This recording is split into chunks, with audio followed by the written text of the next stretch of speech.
I must be careful of such dreams, for they would unseat one's reason if there were too much of them. I would get Dr. Van Helsing or Dr. Seward to prescribe something for me which would make me sleep, only that I fear to alarm them. Such a dream at the present time would become woven into their fears for me. Tonight I shall strive hard to sleep naturally. If I do not, I shall tomorrow night get them to give me a dose of chloral that cannot hurt me for once, and it will give me a good night's sleep. Last night tired me more than if I had not slept at all. 2nd of October, 10 p.m. Last night I slept, but did not dream. I must have slept soundly, for I was not waked by Jonathan coming to bed, but the sleep has not refreshed me, for today I feel terribly weak and spiritless.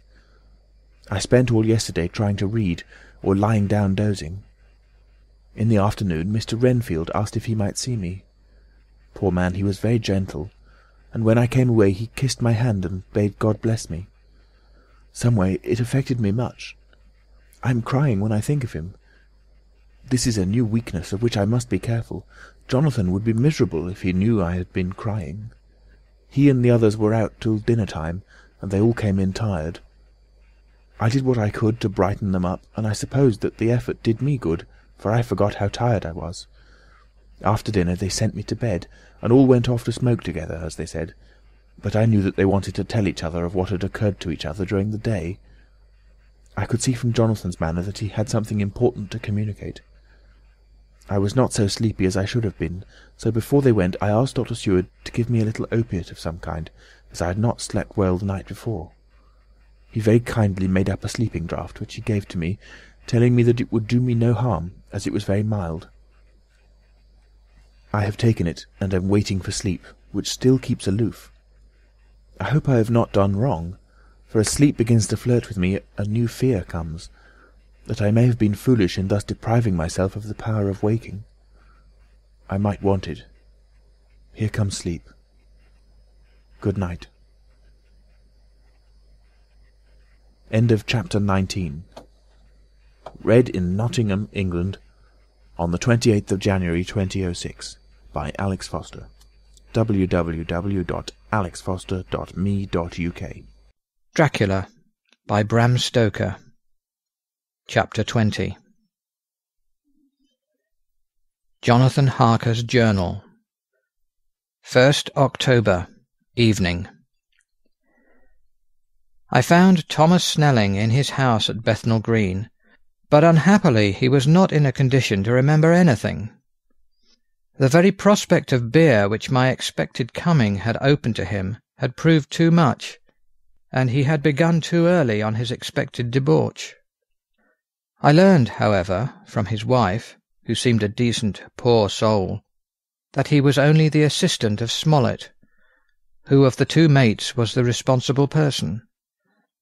So off I drove to Walworth, and found Mr. Joseph Smollett at home, and in his shirt-sleeves, taking a late tea out of a saucer. He is a decent, intelligent fellow, distinctly a good, reliable type of workman, and with a headpiece of his own. He remembered all about the incident of the boxes, and from a wonderful dog-eared notebook, which he produced from some mysterious receptacle about the seat of his trousers, and which had hieroglyphical entries in thick, half-obliterated pencil, he gave me the destinations of the boxes. There were, he said, 6 in the cartload which he took from Carfax and left at 197 Chicksand Street, Mile End, New Town, and another 6 which he deposited at Jamaica Lane, Bermondsey. If, then, the Count meant to scatter these ghastly refuges of his over London, these places were chosen as the first of delivery, so that later he might distribute more fully. The systematic manner in which this was done made me think that he could not mean to confine himself to 2 sides of London. He was now fixed on the far east on the northern shore, on the east of the southern shore, and on the south.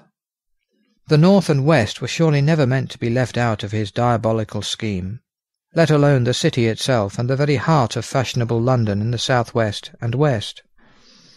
I went back to Smollett and asked him if he could tell us if any other boxes had been taken from Carfax. He replied, "Well, governor, you've treated me very handsome." I had given him half a sovereign. and I'll tell you all I know. I heard a man by the name of Bloxham say 4 nights ago in the Hare and Hounds, in Pincher's Alley, as how he and his mate had a rare dusty job in an old house at Purfleet. There ain't a many such jobs as this here, and I'm thinking that maybe Sam Bloxham could tell you summat. I asked if he could tell me where to find him. I told him that if he could get me the address it would be worth another half-sovereign to him. So he gulped down the rest of his tea and stood up, saying that he was going to begin the search then and there. At the door he stopped and said, "Look here, governor, there ain't no sense in me a-keeping you here. I may find Sam soon, or I mayn't. But anyhow, he ain't like to be in a way to tell you much tonight. Sam is a rare one when he starts on the booze. If you can give me an envelope with a stamp on it, and put your address on it, I'll find out where Sam is to be found and post it you tonight. But you'd better be up arter him soon in the morning, never mind the booze the night afore." This was all practical, so one of the children went off with a penny to buy an envelope and a sheet of paper, and to keep the change. When she came back, I addressed the envelope and stamped it, and when Smollett had again faithfully promised to post the address when found, I took my way to home. We're on the track anyhow. I am tired tonight, and I want to sleep. Mina is fast asleep, and looks a little too pale. Her eyes look as though she had been crying. Poor dear, I've no doubt it frets her to be kept in the dark, and it may make her doubly anxious about me and the others. But it is best as it is. It is better to be disappointed and worried in such a way now than to have her nerve broken. The doctors were quite right to insist on her being kept out of this dreadful business. I must be firm, for on me this particular burden of silence must rest. I shall not ever enter on the subject with her under any circumstances. Indeed, it may not be a hard task, after all, for she herself has become reticent on the subject, and has not spoken of the Count or his doings ever since we told her of our decision. 2nd October, evening. A long and trying and exciting day. By the first post I got my directed envelope with a dirty scrap of paper enclosed, on which was written with a carpenter's pencil in a sprawling hand, "Sam Bloxham, Corcoran's, 4 Poter's Court, Bartle Street, Walworth. Ask for the Depite." I got the letter in bed, and rose without waking Mina. She looked heavy and sleepy and pale, and far from well. I determined not to wake her, but that when I should return from this new search, I would arrange for her going back to Exeter. I think she would be happier in our own home, with her daily tasks to interest her, than in being here amongst us and in ignorance. I only saw Dr. Seward for a moment, and told him where I was off to, promising to come back and tell the rest so soon as I should have found out anything. I drove to Walworth and found, with some difficulty, Potter's Court. Mr. Smollett's spelling misled me, as I asked for Poter's Court instead of Potter's Court. However, when I had found the court, I had no difficulty in discovering Corcoran's lodging-house. When I asked the man who came to the door for the Depite, he shook his head and said, "I don't know him. There ain't no such person here. I never heard of him in all my bloomin' days. Don't believe there ain't nobody of that kind living here or anywheres." I took out Smollett's letter, and as I read it, it seemed to me that the lesson of the spelling of the name of the court might guide me. "What are you?" I asked. "I'm the deputy," he answered. I saw at once that I was on the right track. Phonetic spelling had again misled me. A half-crown tip put the deputy's knowledge at my disposal, and I learned that Mr. Bloxham, who had slept off the remains of his beer on the previous night at Corcoran's, had left for his work at Poplar at 5 o'clock that morning. He could not tell me where the place of work was situated, but he had a vague idea that it was some kind of a new-fangled warehouse, and with this slender clue I had to start for Poplar. It was 12 o'clock before I got any satisfactory hint of such a building, and this I got at a coffee shop, where some workmen were having their dinner. One of them suggested that there was being erected at Cross Angel Street a new cold storage building, and as this suited the condition of a new-fangled warehouse, I at once drove to it. An interview with a surly gatekeeper and a surlier foreman, both of whom were appeased with the coin of the realm, put me on the track of Bloxham. He was sent for on my suggestion that I was willing to pay his day's wages to his foreman for the privilege of asking him a few questions on a private matter. He was a smart enough fellow, though rough of speech and bearing. When I had promised to pay for his information and given him an earnest, he told me that he had made 2 journeys between Carfax and a house in Piccadilly, and had taken from this house to the latter 9 great boxes, main heavy ones, with a horse and cart hired by him for this purpose. I asked him if he could tell me the number of the house in Piccadilly, to which he replied, "Well, governor, I forgets the number, but it was only a few door from a big white church, or something of the kind, not long built. It was a dusty old house, too, though nothing to the dustiness of the house we took the blooming boxes from." "How did you get in if both houses were empty?" "There was the old party that engaged me waiting at the house at Purfleet. He helped me to lift the boxes and put them in the dray. Curse me, but he was the strongest chap I ever struck, and him an old fellow with a white moustache, one that thin you would think he couldn't throw a shadder." How this phrase thrilled through me. "Why, he took up his end of the boxes like they was pounds of tea, and me a puffing and a blowing afore I could upend mine anyhow, and I'm no chicken neither." "How did you get into the house in Piccadilly?" I asked. "He was there too. He must have started off and got there afore me, for when I rung the bell, he came and opened the door himself, and helped me carry the boxes into the hall." "The whole 9? I asked. "Yes. There was 5 in the first load and 4 in the second. It was main dry work, and I don't so well remember how I got home." I interrupted him. "Were the boxes left in the hall?" "Yes, it was a big hall, and there was nothing else in it." I made one more attempt to further matters. "You didn't have any key?" "Never used no key nor nothink. The old gent, he opened the door himself and shut it again when I druv off. I don't remember the last time, but that was the beer." "And you can't remember the number of the house?" "No, sir. But you needn't have no difficulty about that. It's iron with a stone front with a bow on it, and high steps up to the door. I know them steps, having had to carry the boxes up with 3 loafers that come round to earn a copper. The old gent give 'em shillings, and they, seeing they got so much, they wanted more. But he took one of them by the shoulder and was like to throw him down the steps till the lot of them went away cussing."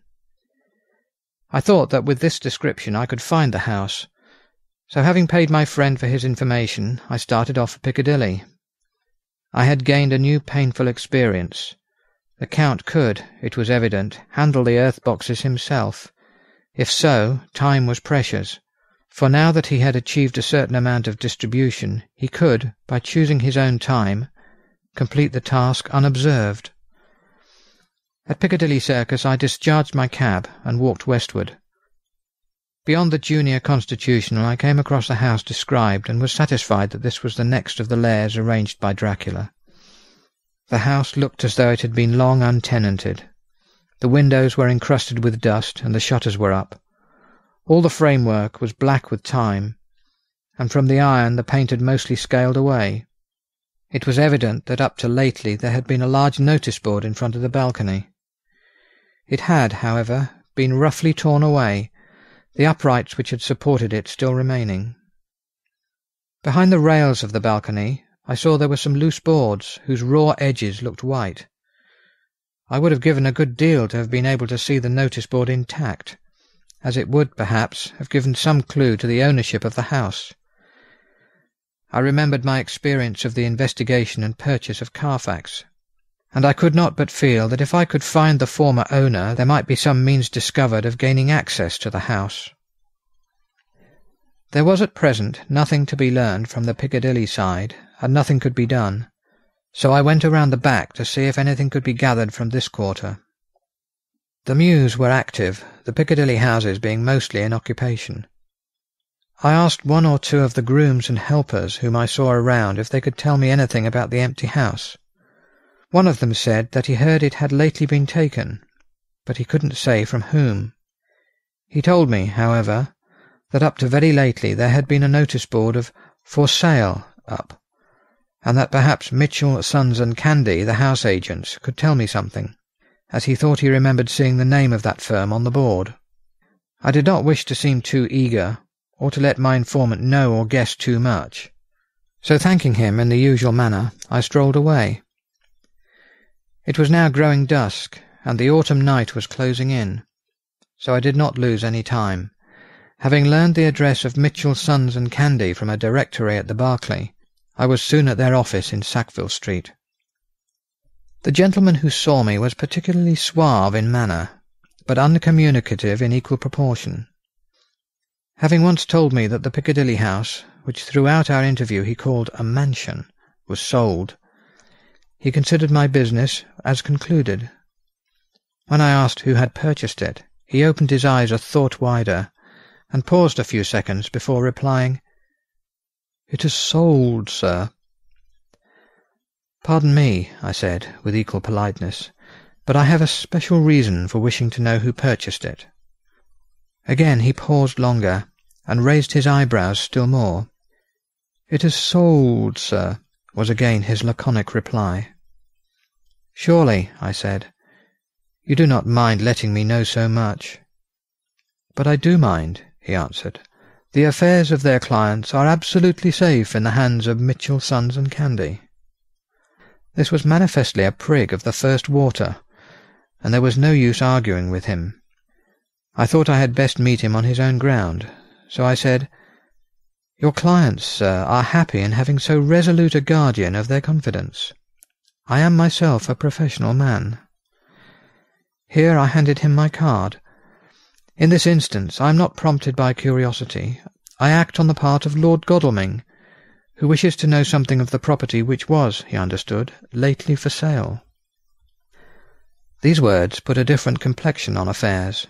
He said, "I would like to oblige you if I could, Mr. Harker, and especially would I like to oblige his lordship. We once carried out a small matter of renting some chambers for him when he was the Honourable Arthur Homewood. If you will let me have his lordship's address, I will consult the house on the subject, and will, in any case, communicate with his lordship by tonight's post. It will be a pleasure if we can so far deviate from our rules as to give the required information to his lordship." I wanted to secure a friend and not make an enemy, so I thanked him, gave the address at Dr. Seward's, and came away. It was now dark, and I was tired and hungry. I got a cup of tea at the Aerated Bread Company and came down to Purfleet by the next train. I found all the others at home. Mina was looking tired and pale, but she made a gallant effort to be bright and cheerful. It wrung my heart to think that I had had to keep anything from her and so caused her inquietude. Thank God this will be the last night of her looking on at our conferences, and feeling the sting of our not showing our confidence. It took all my courage to hold to the wise resolution of keeping her out of our grim task. She seemed somehow more reconciled, or else the very subject seems to have become repugnant to her, for when any accidental allusion is made, she actually shudders. I am glad we made our resolution in time, as with such a feeling as this, our growing knowledge would be torture to her. I could not tell the others of the day's discovery till we were alone. So after dinner, followed by a little music to save appearances, even amongst ourselves, I took Mina to her room and left her to go to bed. The dear girl was more affectionate with me than ever, and clung to me as though she would detain me. But there was much to be talked of, and I came away. Thank God the ceasing of telling things has made no difference between us. When I came down again, I found the others all gathered round the fire in the study. In the train I had written my diary so far, and simply read it off to them as the best means of letting them get abreast of my own information. When I had finished, Van Helsing said, "This has been a great day's work, friend Jonathan. Doubtless we are on the track of the missing boxes. If we find them all in that house, then our work is near the end. But if there be some missing, We must search until we find them. Then shall we make our final coup, and hunt the wretch to his real death." We all sat silent a while, and all at once Mr. Norris spoke. "Say, how are we going to get into that house?" "We got into the other," answered Lord Godalming quickly. "But, Art, this is different. We broke house at Carfax, but we had night and a walled park to protect us. It will be a mighty different thing to commit burglary in Piccadilly, either by day or night. I confess I don't see how we are going to get in unless that agency duck can find us a key of some sort." Lord Godalming's brows contracted, and he stood up and walked about the room. By and by he stopped and said, turning from one to another of us, "Quincy's head is level. This burglary business is getting serious. We got off once all right, but we have now a rare job on hand, unless we can find the Count's key basket."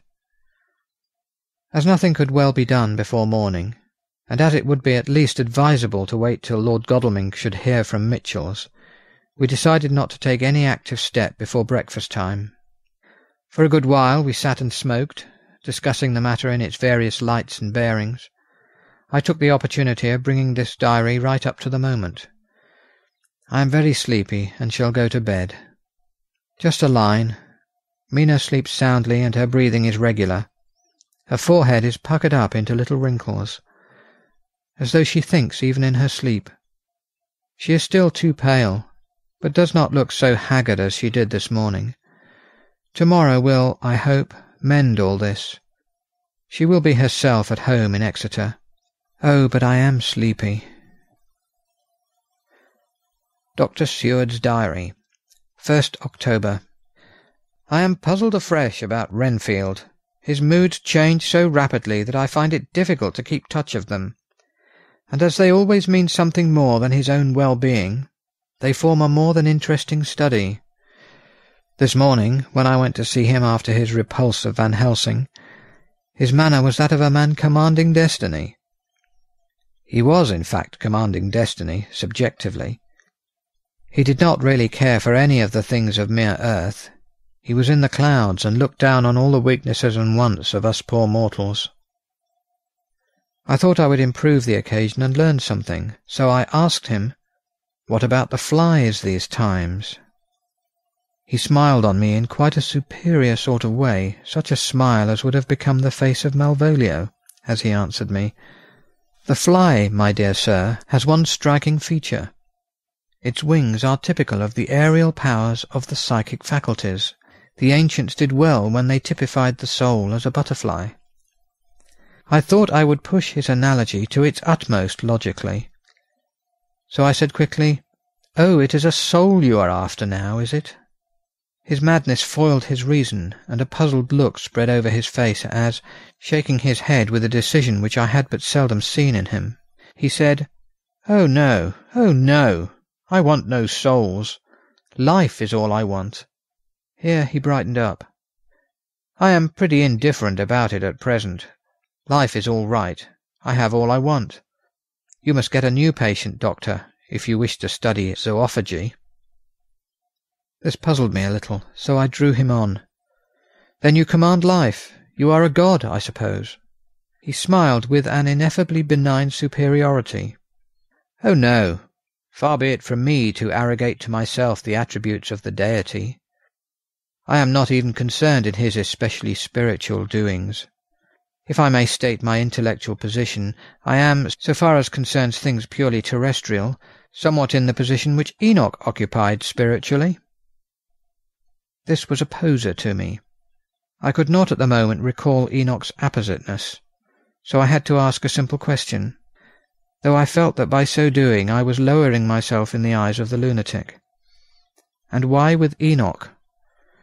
"Because he walked with God." I could not see the analogy, but did not like to admit it, so I harked back to what he had denied. "So you don't care about life, and you don't want souls. Why not?" I put my question quickly and somewhat sternly, on purpose to disconcert him. The effort succeeded. For an instant he unconsciously relapsed into his old servile manner, bent low before me, and actually fawned upon me as he replied, "I don't want any souls, indeed, I don't. I couldn't use them if I had them. They would be no manner of use to me. I couldn't eat them, or—" He suddenly stopped, and the old cunning look spread over his face, like a wind-sweep on the surface of the water. "And, Doctor, as to life, what is it, after all, when you've got all you require, and you know that you will never want, that is all? I have friends, good friends, like you, Dr. Seward." This was said with a leer of inexpressible cunning. "I know that I shall never lack the means of life." I think that through the cloudiness of his insanity he saw some antagonism in me, for he at once fell back on the last refuge of such as he, a dogged silence. After a short time I saw that for the present it was useless to speak to him. He was sulky, and so I came away. Later in the day he sent for me. Ordinarily I would not have come without special reason, but just at present I am so interested in him that I would gladly make an effort. Besides, I am glad to have anything to help pass the time. Harker is out, following up clues, and so are Lord Godalming and Quincey. Van Helsing sits in my study poring over the record prepared by the Harkers. He seems to think that by accurate knowledge of all details he will light upon some clue. He does not wish to be disturbed in the work without cause. I would have taken him with me to see the patient, only I thought that after his last repulse he might not care to go again. There was also another reason. Renfield might not speak so freely before a third person as when he and I were alone. I found him sitting in the middle of the floor on his stool, a pose which is generally indicative of some mental energy on his part. When I came in, he said at once, as though the question had been waiting on his lips, "What about souls?" It was evident, then, that my surmise had been correct. Unconscious cerebration was doing its work, even with the lunatic. I determined to have the matter out. "What about them yourself?" I asked. He did not reply for a moment, but looked all around him, and up and down, as though he expected to find some inspiration for an answer. "I don't want any souls," he said in a feeble, apologetic way. The matter seemed preying on his mind, and so I determined to use it. To be cruel only to be kind. So I said, "You like life, and you want life?" "Oh, yes, but that is all right. You needn't worry about that." "But," I asked, "how are we to get the life without getting the soul also?" This seemed to puzzle him, so I followed it up. "A nice time you'll have some time when you're flying out there, with the souls of thousands of flies and spiders and birds and cats buzzing and twittering and moaning all around you. You've got their lives, you know, and you must put up with their souls." Something seemed to affect his imagination, for he put his fingers to his ears and shut his eyes, screwing them up tightly just as a small boy does when his face is being soaped. There was something pathetic in it that touched me. It also gave me a lesson, for it seemed that before me was a child, only a child, though the features were worn and the stubble on the jaws was white. It was evident that he was undergoing some process of mental disturbance, and knowing how his past moods had interpreted things seemingly foreign to himself, I thought I would enter into his mind as well as I could and go with him. The first step was to restore confidence, so I asked him, speaking pretty loud so that he would hear me through his closed ears, "Would you like some sugar to get your flies around again?" He seemed to wake up all at once and shook his head. With a laugh he replied, "Not much. Flies are poor things, after all." After a pause he added, "But I don't want their souls buzzing round me, all the same." "Or spiders?" I went on. "Blow spiders. What's the use of spiders? There isn't anything in them to eat or—" He stopped suddenly, as though reminded of a forbidden topic. So, I thought to myself, this is the second time he has suddenly stopped at the word drink. What does it mean? Renfield seemed himself aware of having made a lapse, for he hurried on, as though to distract my attention from it. "I don't take any stock at all in such matters. Rats and mice and such small deer, as Shakespeare has it. Chicken feed of the larder, they might be called. I'm past all that sort of nonsense. You might as well ask a man to eat molecules with a pair of chopsticks as to try to interest me about the less carnivora, when I know of what is before me." "I see," I said. "You want big things that you can make your teeth meet in. How would you like to breakfast on an elephant?" "What ridiculous nonsense you are talking!" He was getting too wide awake, so I thought I would press him hard. "I wonder," I said reflectively, "what an elephant's soul is like." The effect I desired was obtained, for he at once fell from his high horse and became a child again. "I don't want an elephant's soul, or any soul at all," he said. For a few moments he sat despondently. Suddenly he jumped to his feet, with his eyes blazing and all the signs of intense cerebral excitement. "To hell with you and your souls!" he shouted. "Why do you plague me about souls? Haven't I got enough to worry and pain to distract me already without thinking of souls?" He looked so hostile that I thought he was in for another homicidal fit, so I blew my whistle. The instant, however, that I did so, he became calm, and said apologetically, "Forgive me, Doctor, I forgot myself. You do not need any help. I am so worried in my mind that I am apt to be irritable. If you only knew the problem I have to face, and that I am working out, you would pity and tolerate and pardon me. Pray do not put me in a strait waistcoat. I want to think, and I cannot think freely when my body is confined. I am sure you will understand." He had evidently self-control, so when the attendants came I told them not to mind, and they withdrew. Renfield watched them go. When the door was closed he said with considerable dignity and sweetness, "Dr. Seward, you have been very considerate towards me. Believe me that I am very, very grateful to you." I thought it well to leave him in this mood, and so I came away. There is certainly something to ponder over in this man's state. Several points seem to make what the American interviewer calls a story, if one could only get them in proper order. Here they are. Will not mention drinking. Fears the thought of being burdened with the soul of anything. Has no dread of wanting life in the future. Despises the meaner forms of life altogether, though he dreads being haunted by their souls. Logically all these things point one way. He has assurance of some kind that he will acquire some higher life. He dreads the consequence, the burden of a soul. Then it is a human life he looks to. And the assurance? Merciful God, the Count has been to him, and there is some new scheme of terror afoot. Later. I went after my round to Van Helsing and told him of my suspicion. He grew very grave, and after thinking the matter over for a while he asked me to take him to Renfield. I did so. As we came to the door we heard the lunatic within singing gaily, as he used to do in the time which now seems so long ago. When we entered, we saw with amazement that he had spread out his sugar as of old. The flies, lethargic with the autumn, were beginning to buzz into the room. We tried to make him talk of the subject of our previous conversation, but he would not attend.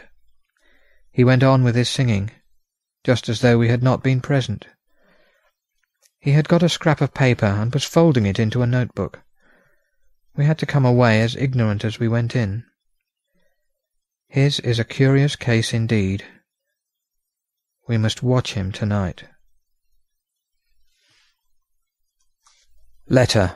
Mitchell, Sons and Candy to Lord Godalming. 1st October. My Lord, we are at all times only too happy to meet your wishes. We beg, with regard to the desire of your Lordship, expressed by Mr. Harker on your behalf, to supply the following information concerning the sale and purchase of number 347 Piccadilly. The original vendors are the executors of the late Mr. Archibald Winter Suffield. The purchaser is a foreign nobleman, Count de Ville, who effected the purchase himself, paying the purchase money in notes over the counter, if your Lordship will pardon us using so vulgar an expression. Beyond this we know nothing whatever of him. We are, my Lord, your Lordship's humble servants, Mitchell, Sons and Candy. Dr. Seward's Diary, 2nd October. I placed a man in the corridor last night and told him to make an accurate note of any sound he might hear from Renfield's room, and gave him instructions that if there should be anything strange he was to call me. After dinner, when we had all gathered round the fire in the study, Mrs. Harker having gone to bed, we discussed the attempts and discoveries of the day. Harker was the only one who had any result, and we are in great hopes that his clue may be an important one. Before going to bed, I went round to the patient's room and looked in through the observation trap. He was sleeping soundly. His heart rose and fell with regular respiration.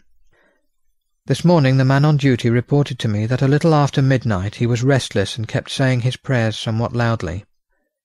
I asked him if that was all. He replied that it was all he heard. There was something about his manner so suspicious that I asked him point-blank if he had been asleep. He denied sleep, but admitted to having dozed for a while. It is too bad that men cannot be trusted unless they are watched. Today Harker is out following up his clue, and Art and Quincy are looking after horses.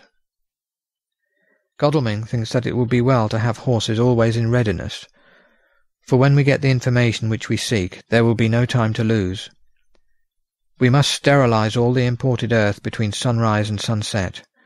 We shall thus catch the Count at his weakest, and without a refuge to fly to.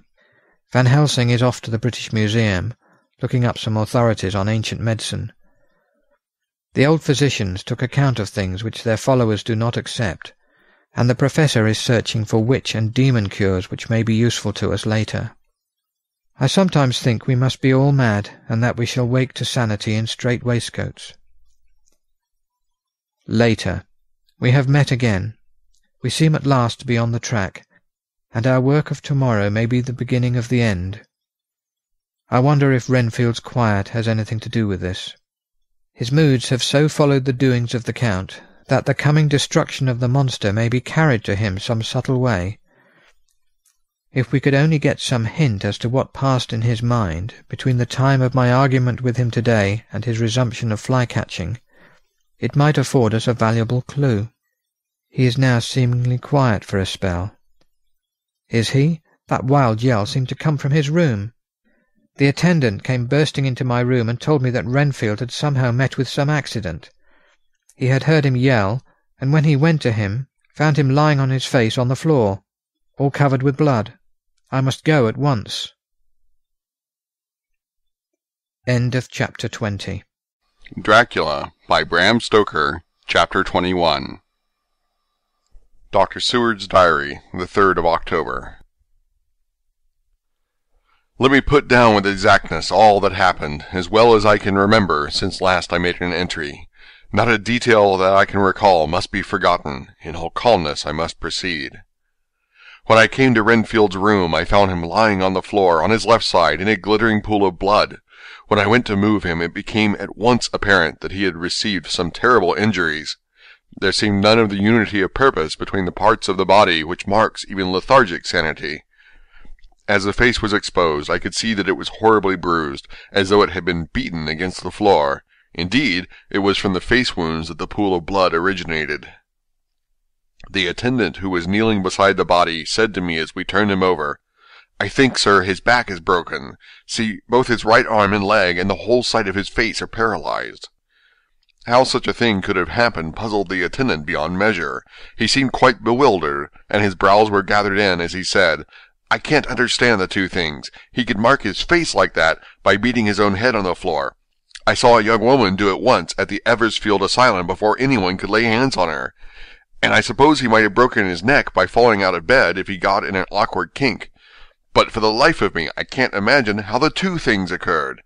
If his back was broke, he couldn't beat his head, and if his face was like that before the fall out of bed, there would be marks on it." I said to him, "Go to Dr. Van Helsing, and ask him to kindly come here at once. I want him without an instant's delay." The man ran off, and within a few minutes the professor, in his dressing gown and slippers, appeared. When he saw Renfield on the ground, he looked keenly at him a moment, then turned to me. I think he recognized my thought in my eyes, for he said very quietly, manifestly for the ears of the attendant, "Ah, a sad accident. He will need very careful watching and much attention. I shall stay with you myself, but I shall first dress myself. If you will remain, I shall in a few minutes join you." The patient was now breathing stertorously, and it was easy to see that he had suffered some terrible injury. Van Helsing returned with extraordinary celerity, bearing with him a surgical case. He had evidently been thinking and had his mind made up, for almost before he looked at the patient, he whispered to me, "Send the attendant away. We must be alone with him when he becomes conscious after the operation." I said, "I think that will do now, Simmons. We have done all that we can at present. You had better go your round, and Dr. Van Helsing will operate. Let me know instantly if there be anything unusual anywhere." The man withdrew, and we went into a strict examination of the patient. The wounds of the face were superficial. The real injury was a depressed fracture of the skull, extending right up through the motor area. The professor thought a moment and said, "We must reduce the pressure and get back to normal conditions as far as can be. The rapidity of the suffusion shows the terrible nature of his injury. The whole motor area seems affected. The suffusion of the brain will increase quickly, so we must trephine at once, or it may be too late." As he was speaking, there was a soft tapping at the door.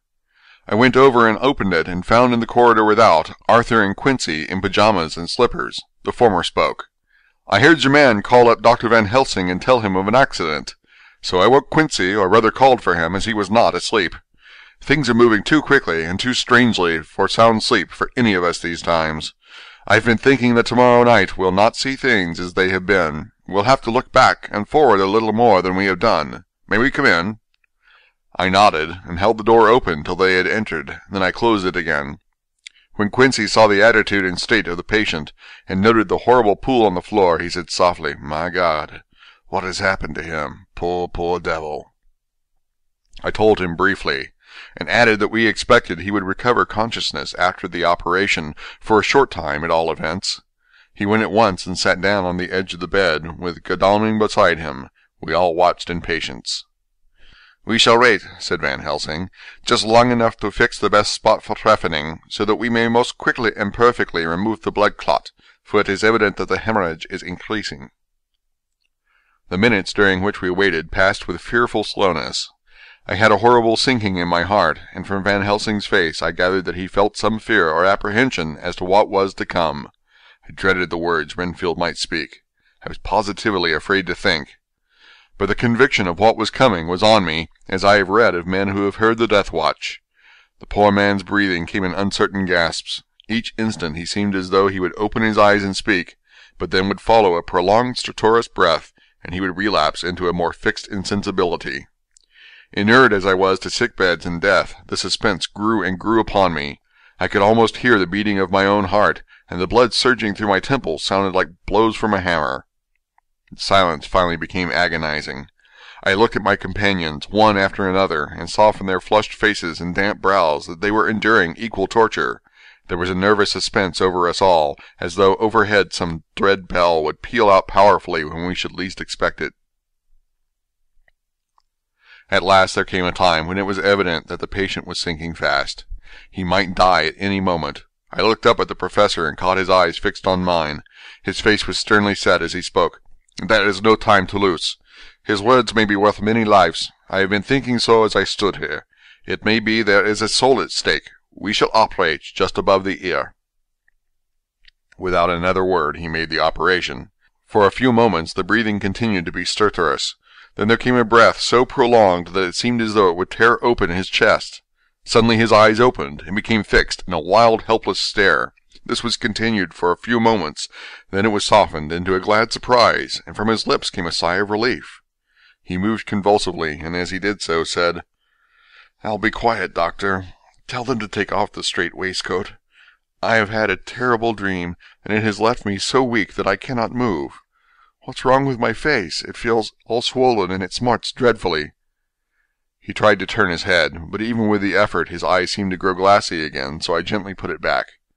Then Van Helsing said in a quiet, grave voice, "Tell us your dream, Mr. Renfield." As he heard the voice, his face brightened through its mutilation, and he said, "That is Dr. Van Helsing. How good it is of you to be here. Give me some water. My lips are dry, and I shall try to tell you. I dreamed—" He stopped and seemed fainting. I called quietly to Quincy, "The brandy! It is in my study! Quick!" He flew and returned with a glass, the decanter of brandy, and a carafe of water. We moistened the parched lips, and the patient quickly revived. It seemed, however, that his poor injured brain had been working in the interval, for when he was quite conscious, he looked at me piercingly with an agonized confusion which I shall never forget, and said, "I must not deceive myself. It was no dream, but all a grim reality." Then his eyes roved around the room. As they caught sight of the two figures sitting patiently on the edge of the bed, he went on, "If I were not sure already, I would know from them." For an instant his eyes closed, not with pain or sleep, but voluntarily, as though he were bringing all his faculties to bear. When he opened them, he said, hurriedly, and with more energy than he had yet displayed, "Quick, doctor, quick! I am dying. I feel that I have but a few minutes, and then I must go back to death, or worse. Wet my lips with brandy again. I have something that I must say before I die, or before my crushed brain dies anyhow. Thank you. It was that night after you left me, when I implored you to let me go away. I couldn't speak then, for I felt my tongue was tied. But I was as sane then, except in that way, as I am now. I was in an agony of despair for a long time after you left me. It seemed hours. Then there came a sudden peace to me. My brain seemed to become cool again, and I realized where I was. I heard the dogs bark behind our house, but not where he was." As he spoke, Van Helsing's eyes never blinked, but his hand came out and met mine and gripped it hard. He did not, however, betray himself. He nodded slightly and said, "Go on," in a low voice. Renfield proceeded. "He came up to the window in the mist, as I had seen him often before, but he was solid then, not a ghost, and his eyes were fierce like a man's when angry. He was laughing with his red mouth. The sharp white teeth glinted in the moonlight when he turned to look back over the belt of trees to where the dogs were barking. I wouldn't ask him to come in at first, though I knew he wanted to, just as he had wanted all along. Then he began promising me things, not in words, but by doing them." He was interrupted by a word from the professor. "How?" "By making them happen, just as he used to send in the flies when the sun was shining. Great big fat ones with steel and sapphire on their wings, and big moths in the night with skull and crossbones on their backs." Van Helsing nodded to him, and he whispered to me unconsciously, "The Acherontia atropos of the Sphinges, what you call the death's head moth." The patient went on without stopping. Then he began to whisper, "Rats, rats, rats! Hundreds, thousands, millions of them, and every one a life. And dogs to eat them, and cats too. All lives, all red blood, with years of life in it, and not merely buzzing flies." I laughed at him, for I wanted to see what he could do. Then the dogs howled, away beyond the dark trees, in his house. He beckoned me to the window. I got up and looked out, and he raised his hands and seemed to call out without using any words. A dark mass spread over the grass, coming on like the shape of a flame of fire.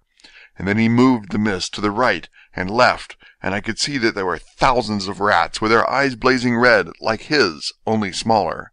He held up his hand, and they all stopped, and I thought he seemed to be saying, "All these lives will I give you, I am many more and greater, through countless ages, if you will fall down and worship me." And then a red cloud, like the color of blood, seemed to close over my eyes, and before I knew what I was doing, I found myself opening the sash and saying to him, "Come in, Lord and Master." The rats were all gone, but he slid into the room through the sash, though it was only open an inch wide, just as the moon herself has often come in through the tiniest crack and has stood before me in all her size and splendor. His voice was weaker, so I moistened his lips with the brandy again, and he continued, but it seemed as though his memory had gone on working in the interval, for his story was further advanced. I was about to call him back to the point, but Van Helsing whispered to me, "Let him go on. Do not interrupt him. He cannot go back, and maybe he could not proceed at all if once he lost the thread of his thought." He proceeded. "All day I waited to hear from him, but he did not send me anything, not even a blowfly, and when the moon got up I was pretty angry with him. When he did slide in through the window, though it was shut, and did not even knock, I got mad with him. He sneered at me, and his white face looked out of the mist, with his red eyes gleaming, and he went on as though he owned the whole place, and I was no one. He didn't even smell the same as he went by me. I couldn't hold him. I thought that somehow Mrs. Harker had come into the room. The two men sitting on the bed stood up and came over, standing behind him so that he could not see them, but where they could hear better. They were both silent, but the professor started and quivered. His face, however, grew grimmer and sterner still. Renfield went on without noticing. When Mrs. Harker came in to see me this afternoon, she wasn't the same. It was like tea after the teapot has been watered." Here we all moved, but no one said a word. He went on, "I didn't know that she was here till she spoke, and she didn't look the same. I don't care for the pale people. I like them with lots of blood in them, and hers all seemed to have run out. I didn't think of it at the time, but when she went away I began to think, and it made me mad to know that he had been taking the life out of her." I could feel that the rest quivered, as I did, but we remained otherwise still. "So when he came tonight I was ready for him. I saw the mist stealing in, and I grabbed it tight. I had heard that madmen have unnatural strength, and as I knew I was a madman, at times anyhow, I resolved to use my power. Aye, and he felt it too, for he had to come out of the mist to struggle with me. I held tight, and I thought I was going to win, for I didn't mean him to take any more of her life, till I saw his eyes. They burned into me, and my strength became like water. He slipped through it, and when I tried to cling to him, he raised me up and flung me down. There was a red cloud before me, and a noise like thunder, and the mist seemed to steal away under the door." His voice was becoming fainter, and his breath more stertorous. Van Helsing stood up instinctively. "We know the worst now," he said. "He is here, and we know his purpose. It may not be too late. Let us be armed, the same as we were the other night, but lose no time. There is not an instant to spare." There was no need to put our fear, nay, our conviction, into words. We shared them in common. We all hurried and took from our rooms the same things that we had when we entered the Count's house. The professor had his ready, and as we met in the corridor, he pointed to them significantly as he said, "They never leave me, and they shall not till this unhappy business is over. Be wise also, my friends. It is no common enemy that we deal with. Alas, alas, that dear Mina should suffer." He stopped. His voice was breaking, and I do not know if rage or terror predominated in my own heart. Outside the Harkers' door we paused. Art and Quincy held back, and the latter said, "Should we disturb her?" "We must," said Van Helsing grimly. "If the door be locked, I shall break it in." "May it not frighten her terribly? It is unusual to break into a lady's room." Van Helsing said solemnly, "You are always right, but this is life and death. All chambers are alike to the doctor, and even were they not, they are all as one to me tonight. Friend John, when I turn the handle, if the door does not open, do you put your shoulder down and shove, and you too, my friends. Now!" He turned the handle as he spoke, but the door did not yield. We threw ourselves against it. With a crash it burst open, and we almost fell headlong into the room. The professor did actually fall, and I saw across him as he gathered himself up from hands and knees. What I saw appalled me. I felt my hair rise like bristles on the back of my neck, and my heart seemed to stand still. The moonlight was so bright that through the thick yellow blind the room was light enough to see. On the bed beside the window lay Jonathan Harker, his face flushed and breathing heavily as though in a stupor. Kneeling on the near edge of the bed, facing outwards, was the white-clad figure of his wife. By her stood a tall, thin man clad in black. His face was turned from us, but the instant we saw, we all recognized the Count in every way, even to the scar on his forehead. With his left hand he held both Mrs. Harker's hands, keeping them away with her arms at full tension. His right hand gripped her by the back of the neck, forcing her face down on his bosom.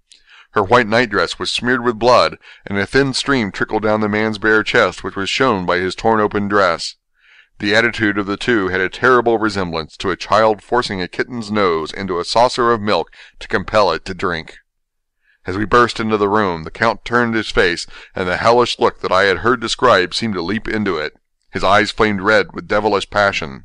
The great nostrils of the white aquiline nose opened wide and quivered at the edge, and the white sharp teeth behind the full lips of the blood-dripping mouth clamped together like those of a wild beast. With a wrench which threw his victim back upon the bed as though hurled from a height, he turned and sprang at us. But by this time the professor had gained his feet, and was holding toward him the envelope which contained the sacred wafer. The Count suddenly stopped, just as poor Lucy had done outside the tomb, and cowered back. Further and further back he cowered, as we, lifting our crucifixes, advanced.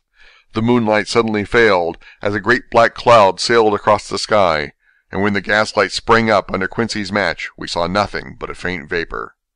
This, as we looked, trailed under the door, which with the recoil from its bursting open had swung back to its old position.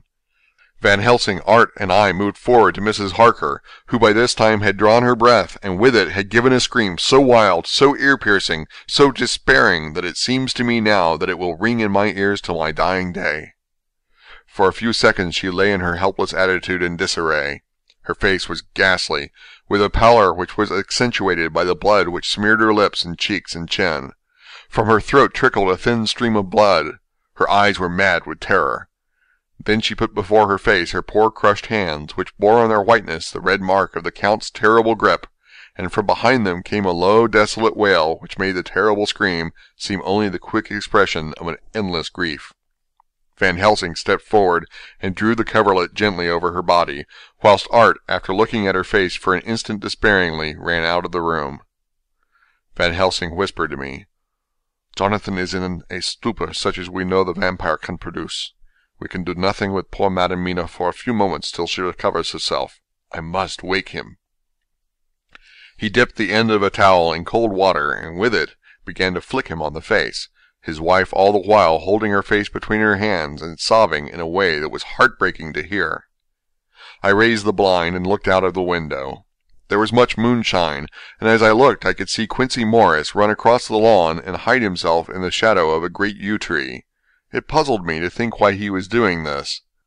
But at the instant I heard Harker's quick exclamation as he woke to partial consciousness and turned to the bed. On his face, as there might well be, was a look of wild amazement. He seemed dazed for a few seconds, and then full consciousness seemed to burst upon him all at once, and he started up. His wife was aroused by the quick movement, and turned to him with her arms stretched out as though to embrace him. Instantly, however, she drew them in again, and putting her elbows together, held her hands before her face, and shuddered till the bed beneath her shook. "In God's name, what does this mean?" Harker cried out. "Dr. Seward, Dr. Van Helsing, what is it? What has happened? What is wrong? Mina, dear, what is it? And what does that blood mean? My God, has it come to this?" And raising himself to his knees, he beat his hands wildly together. "Good God, help us! Help her! Oh, help her!"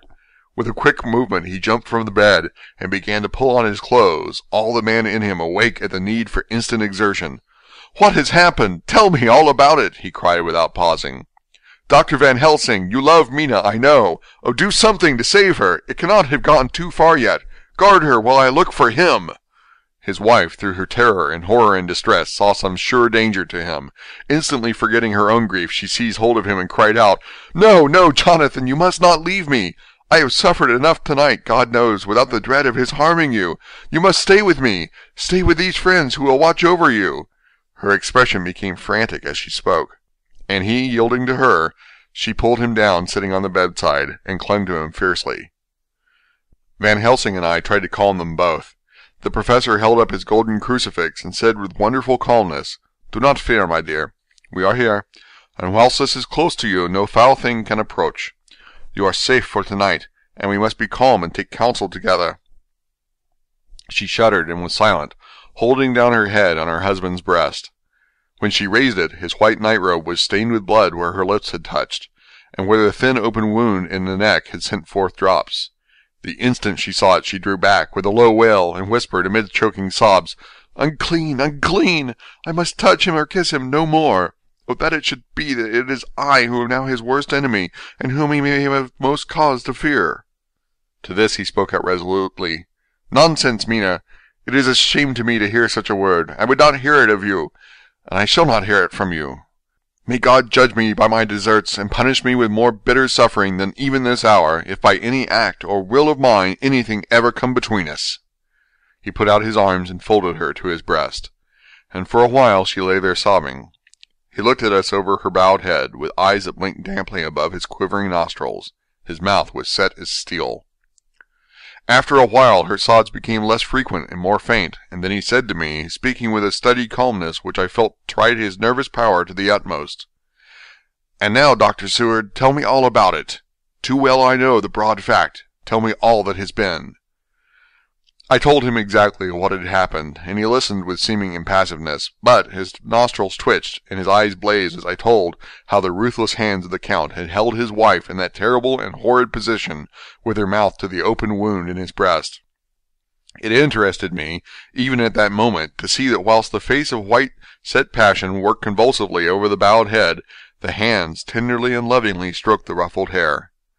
Just as I had finished, Quincey and Godalming knocked at the door. They entered in obedience to our summons.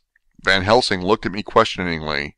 I understood him to mean, if we were to take advantage of their coming, to divert, if possible, the thoughts of the unhappy husband and wife from each other and from themselves. So, on nodding acquiescence to him, he asked them what they had seen or done, to which Lord Godalming answered, "I could not see him anywhere in the passage, or in any of our rooms. I looked in the study, but, though he had been there, he had gone. He had, however—" He stopped suddenly, looking at the poor drooping figure on the bed. Van Helsing said gravely, "Go on, friend Arthur. We want here no more concealments. Our hope now is in knowing all. Tell freely." So Art went on. He had been there, and though it could only have been for a few seconds, he had made rare hay of the place. All the manuscript had been burned, and the blue flames were flickering among the white ashes. The cylinders of your phonograph, too, were thrown on the fire, and the wax had helped the flames. Here I interrupted. "Thank God there is another copy in the safe." His face lit for a moment, but fell again as he went on. I ran downstairs then, but could see no sign of him. I looked into Renfield's room, but there was no trace there except— Again he paused. "Go on," said Harker hoarsely. So he bowed his head and, moistening his lips with his tongue, added, "Except that the poor fellow is dead." Mrs. Harker raised her head. Looking from one to the other of us, she said solemnly, "God's will be done." I could not but feel that Art was keeping back something, but as I took it that it was with a purpose, I said nothing. Van Helsing turned to Morris and asked, "And you, friend Quincey, have you any to tell?" "A little," he answered. "It may be much eventually, but at present I can't say. I thought it well to know, if possible, where the Count would go when he left the house. I did not see him, but I saw a bat rise from Renfield's window and flap westward. I expected to see him in some shape go back to Carfax, but he evidently sought some other lair. He will not be back tonight, for the sky is reddening in the east and the dawn is close. We must work tomorrow." He said the latter words through his shut teeth. For a space of perhaps a couple of minutes there was silence, and I could fancy that I could hear the sound of our hearts beating. Then Van Helsing said, placing his hand tenderly on Mrs. Harker's head, "And now, Madam Mina, poor dear, dead Madam Mina, tell us exactly what happened. God knows that I do not want that you be pained, but it is need that we know all. For now more than ever has all work to be done quick and sharp and in deadly earnest. The day is close to us that must end all, if it may be so, and now is the chance that we may live and learn." The poor dear lady shivered, and I could see the tension of her nerves as she clasped her husband closer to her and bent her head lower and lower still on his breast. Then she raised her head proudly, and held out one hand to Van Helsing, who took it in his, and after stooping and kissing it reverently, held it fast. The other hand was locked in that of her husband, who held his other arm thrown round her protectingly. After a pause in which she was evidently ordering her thoughts, she began. "I took the sleeping draught which you had so kindly given me, but for a long time it did not act. I seemed to become more wakeful, and myriads of horrible fancies began to crowd in upon my mind, all of them connected with death, and vampires, with blood, and pain, and trouble." Her husband involuntarily groaned, as she turned to him and said lovingly, "Do not fret, dear. You must be brave and strong, and help me through this horrible task. If you only knew what an effort it is to me to tell of this fearful thing at all, you would understand how much I need your help." Well, I saw I must try to help the medicine to do its work with my will, if it was to do me any good, so I resolutely set myself to sleep. Sure enough, sleep must soon have come to me, for I remember no more. Jonathan coming in had not waked me, for he lay by my side when next I remember. There was in the room the same thin white mist that I had before noticed. But I forget now if you know of this. You will find it in my diary, which I shall show you later. I felt the same vague terror which had come to me before, and the same sense of some presence. I turned to wake Jonathan, but found that he slept so soundly that it seemed as if it was he who had taken the sleeping draught, and not I. I tried, but I could not wake him. This caused me a great fear, and I looked around terrified. Then indeed my heart sank within me. Beside the bed, as if he had stepped out of the mist, or rather as if the mist had turned into his figure, for it had entirely disappeared, stood a tall thin man all in black. I knew him at once from the description of the others. The waxen face, the high aquiline nose, on which the light fell in a thin white line, the parted red lips, with the sharp white teeth showing between, and the red eyes that I had seemed to see in the sunset on the windows of St. Mary's Church at Whitby. I knew, too, the red scar on his forehead where Jonathan had struck him. For an instant my heart stood still, and I would have screamed out, only that I was paralyzed. In the pause he spoke in a sort of keen-cutting whisper, pointing as he spoke to Jonathan. "Silence! If you make a sound, I shall take him and dash his brains out before your very eyes." I was appalled, and was too bewildered to do or say anything. With a mocking smile he placed one hand upon my shoulder, and, holding me tight, bared my throat with the other, saying as he did so, "First, a little refreshment to reward my exertions. You may as well be quiet. It is not the first time or the second that your veins have appeased my thirst." I was bewildered, and strangely enough I did not want to hinder him. I suppose it is a part of the horrible curse that such is, when his touch is on his victim. And oh, my God, pity me! He placed his reeking lips upon my throat. Her husband groaned again. She clasped his hand harder and looked at him pityingly, as if he were the injured one, and went on. I felt my strength fading away, and I was in a half-swoon. How long this horrible thing lasted I know not, but it seemed that a long time must have passed before he took his foul, awful, sneering mouth away, and I saw it drip with the fresh blood.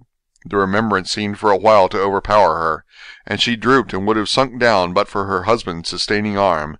With a great effort she recovered herself and went on. Then he spoke to me mockingly. "And so you, like the others, would play your brains against mine. You would help these men to hunt me and frustrate me in my design. You know now, and they know in part already, and will know in full before long, what it is to cross my path. They should have kept their energies for use closer to home, whilst they played wits against me who commanded nations, and intrigued for them, and fought for them. Hundreds of years before they were born I was countermining them. And you, their best beloved one, are now to me flesh of my flesh, blood of my blood, kin of my kin, my bountiful winepress for a while, and shall be later on my companion and my helper. You shall be avenged in turn, for not one of them but shall minister to your needs.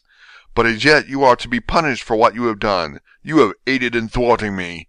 Now you shall come to my call. When my brain says, 'Come,' to you, you shall cross land or sea to do my bidding, and to that end this."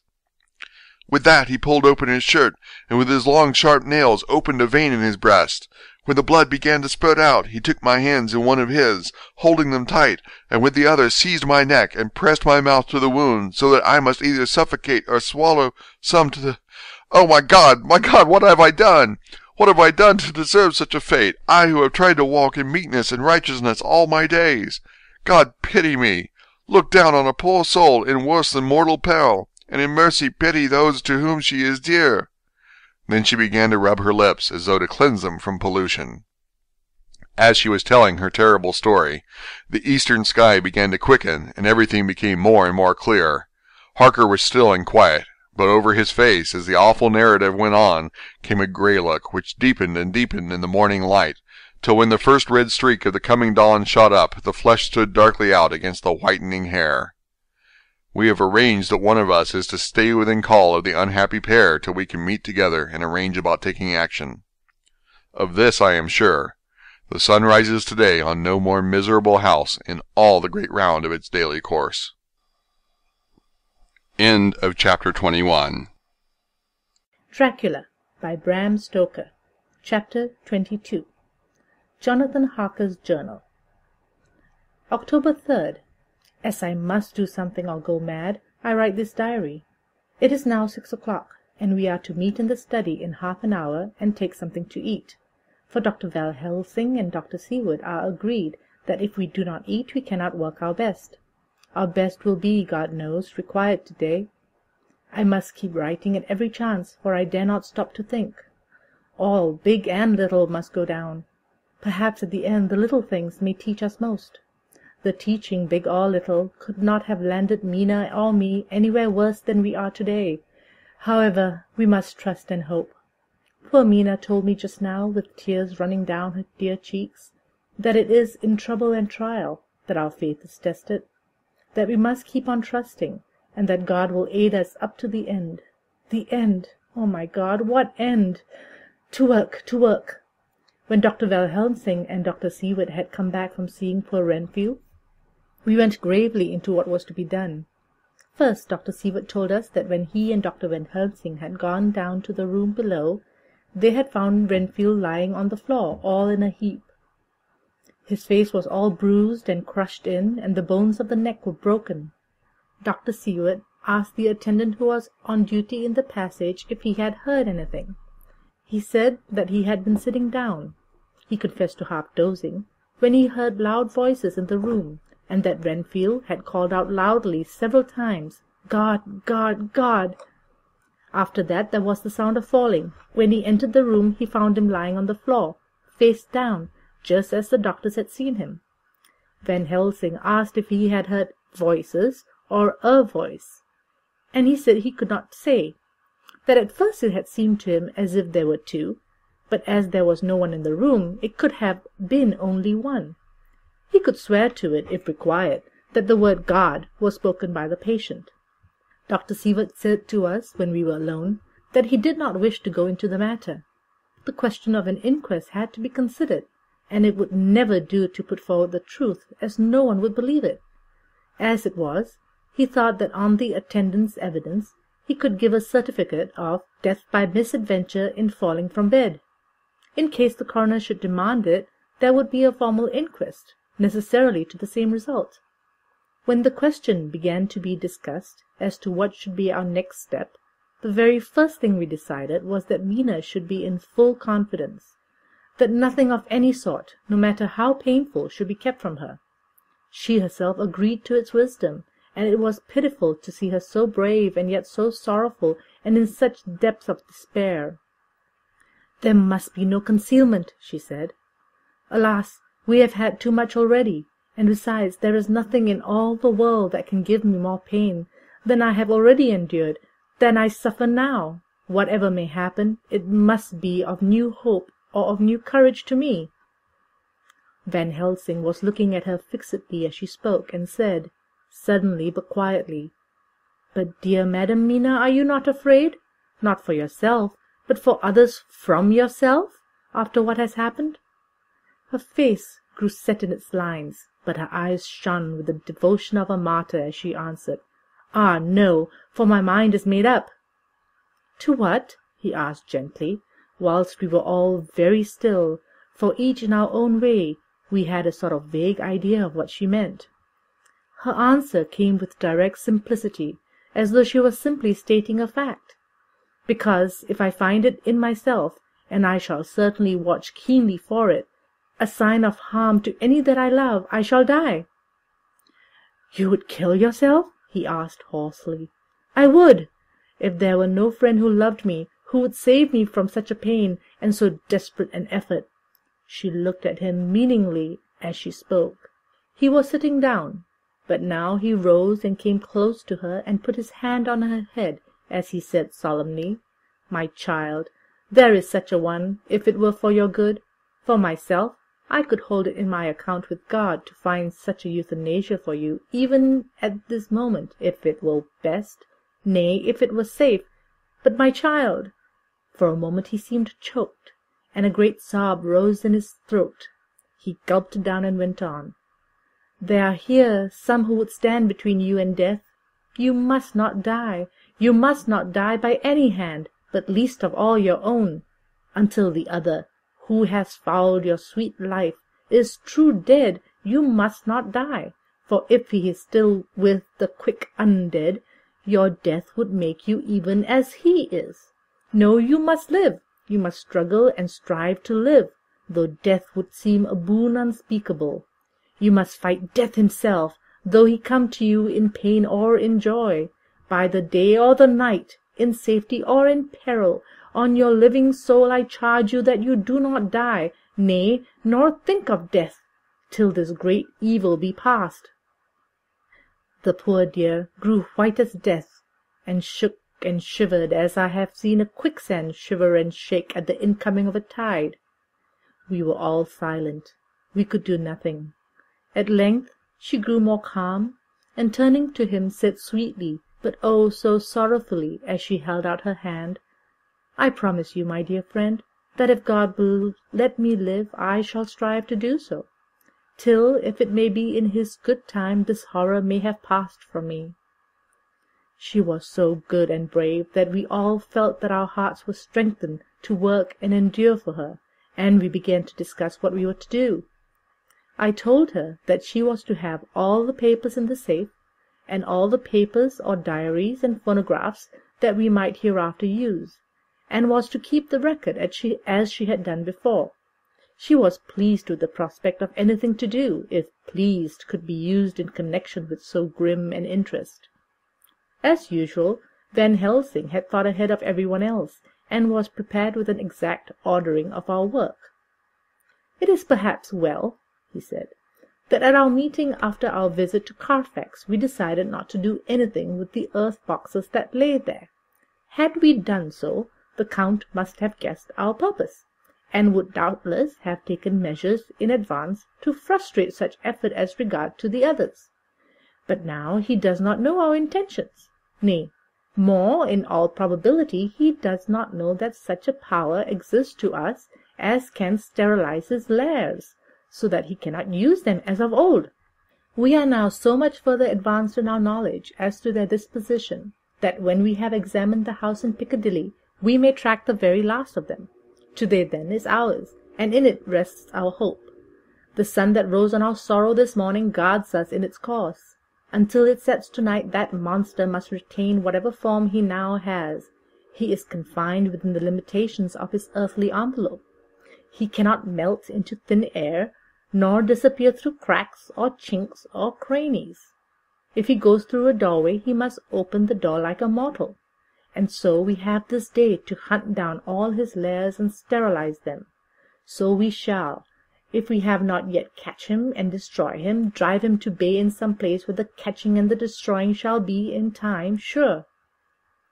Here I started up, for I could not contain myself at the thought that the minutes and seconds so preciously laden with Nina's life and happiness were flying from us, since whilst we talked, action was impossible.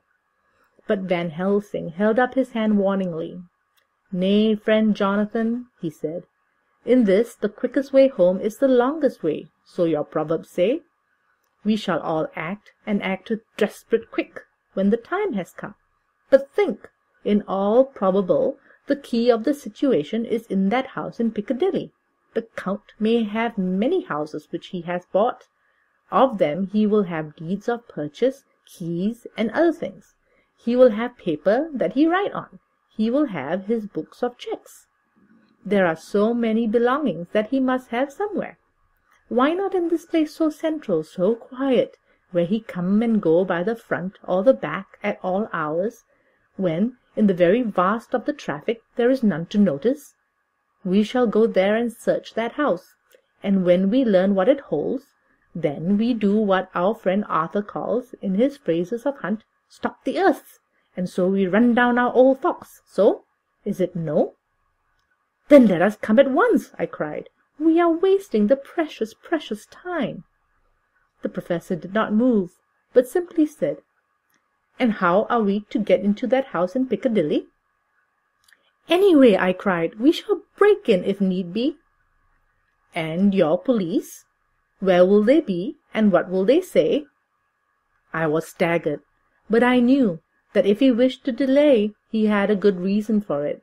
So I said, as quietly as I could, "Don't wait more than need be. You know, I am sure, what torture I am in." "Ah, my child, that I do, and indeed there is no wish of me to add to your anguish. But just think what can we do until all the world be at movement. Then will come our time. I have thought and thought, and it seems to me the simplest way is the best of all. Now, we wish to get into the house, but we have no key. Is it not so?" I nodded. "Now, suppose that you were in truth the owner of the house, and could not still get in, and think there was to you no conscience of the housebreaker, what would you do?" "I should get me a respectable locksmith, and set him to work to pick the lock for me." "And your police, they would interfere, would they not?" "Oh, no, not if they knew the man was properly employed." "Then," He looked at me as keenly as he spoke. "All that is in doubt is the conscience of the employer, and the belief of your policeman as to whether or not that employer has a good conscience or a bad one. Your police must indeed be zealous men, and clever, oh, so clever, in reading the heart, that they trouble themselves in such matter. No, no, my friend Jonathan, you go take the lock off 100 empty houses in this your London, or of any city in the world, and if you do it, as such things are rightly done, and at the time such things are rightly done, no one will interfere. I have read of a gentleman who owned a so fine house in London, and when he went for months of summer to Switzerland and lock up his house, some burglar come and broke window at back and got in. Then he went and made open the shutters in front and walk out and in through the door before the very eyes of the police. Then he have an auction in that house, and advertise it, and put up big notice, and when the day come, he sell off by a great auctioneer all the goods of that other man who owned them. Then he go to a builder, and he sell him that house, making an agreement that he pull it down and take all away within a certain time. And your police and other authorities help him all they can. And when that owner come back from his holiday in Switzerland, he find only an empty hole where his house had been. This was all done en wrangler, and in our work we shall be en wrangler too. We shall not go so early that policemen who have little to think of shall deem it strange, but we shall go after 10 o'clock, when there are many about, and such things would be done were we indeed owners of the house." I could not but see how right he was, and the terrible despair of Mina's face became relaxed in thought. There was hope in such good counsel. Van Helsing went on. "When once within the house we may find more clues. At any rate, some of us can remain there, whilst the rest find the other places where there be more earth-boxes, at Bermondsey and Miles End." Lord Godalming stood up. "I can be of some use here," he said. "I shall wire to my people to have horses and carriages where they will be most convenient." "Look here, old fellow," said Morris. "It is a capital idea to have all ready in case we want to go horsebacking, but don't you think that one of your snappy carriages, with its heraldic adornments, in a byway of Walsworth or Miles End, would attract too much attention for our purpose? It seems to me we ought to take cabs when we go south or east, or even leave them somewhere near the neighbourhood where we are going to." "Friend Quincey is right," said the Professor. "His head is what you call in plane with the horizon. It is a difficult thing that we go to do, and we do not want no peoples to watch us, if so it may." Mina took a growing interest in everything, and I was rejoiced to see that the exigencies of affairs was helping her to forget for a time the terrible experience of the night. She was very, very pale, almost ghastly, and so thin that her lips were drawn away, showing her teeth in somewhat of prominence. I did not mention this last, lest it should give her needless pain, but it made my blood run cold in my veins to think of what had occurred with poor Lucy when the Count had sucked her blood. As yet there was no sign of the teeth growing sharper, but the time was as yet short, and there was time for fear. When we came to the discussion of the sequence of our efforts and of the disposition of our forces, there were new sources of doubt. It was finally agreed that before starting for Piccadilly we should destroy the Count's lair close at hand. In case he should find it out too soon, we would thus still be ahead of him in our work of destruction, and his presence in his purely material shape and at his weakest might give us some new clue. As to the disposition of forces, it was suggested by the Professor that after our visit to Carfax we should all enter the house in Piccadilly, that the 2 doctors and I should remain there, whilst Lord Godalming and Quincey found the lairs at Walsworth and Miles End and destroyed them. It was possible, if not likely, the Professor urged, that the Count may appear in Piccadilly during the day, and that if so, we might be able to cope with him there and then. At any rate, we might be able to follow him in force. To this plan I strenuously objected, and so far as my going was concerned, for I said that I intended to stay and protect Mina. I thought that my mind was made up on this subject, but Mina would not listen to my objections. She said that that might be some law matter in which I could be useful, that amongst the Count's papers might be some clue which I could understand out of my experience in Transylvania, and that, as it was, all the strength we could muster was required to cope with the Count's extraordinary power. I had to give in, for Mina's resolution was fixed. She said that it was the last hope for her that we should all work together. "As for me," she said, "I have no fear. Things have been as bad as they can be, and whatever may happen must have in it some element of hope or comfort. Go, my husband. God can, if he wishes it, guard me as well alone as with any one present." So I started up, crying out, "Then in God's name let us come at once, for we are losing time. The Count may come to Piccadilly earlier than we think." "Not so," said Van Helsing, holding up his hand. "But why?" I asked. "Do you forget," he said, with actually a smile, "that last night he banqueted heavily, and will sleep late?" "Did I forget? Shall I ever? Can I ever? Can any of us ever forget that terrible scene?"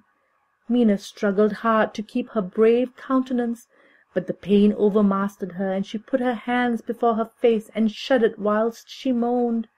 Van Helsing had not intended to recall her frightful experience. He had simply lost sight of her and her part in the affair in his intellectual effort. When it struck him what he said, he was horrified at his thoughtlessness and tried to comfort her.